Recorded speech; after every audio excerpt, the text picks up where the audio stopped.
接触民众，其实大家民怨四起，对目前国家的乱象非常的不满，也非常的反弹。因为一个国家如果乱成这样，所有的经济、所有的民生其实是不会好，大家巴肚一定是顾袂饱，经济袂好，咱大家一定赚无钱。那我非常感谢爸爸给我这个机会，明年投入2026我们曾文区市议员的选举。那我希望就是说，国民党新生代，包括我们的郑豪，我们曾培雅议员的儿子，以及我们的嘉荣，也是我们燕柱姐，也非常得力的助手。我们愿意站出来，青年一定要来服务社会，为国家、为设计来贡献。尤其是国民党，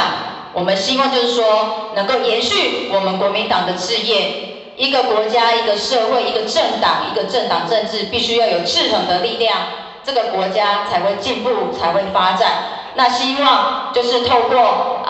我们青年站出来，一起来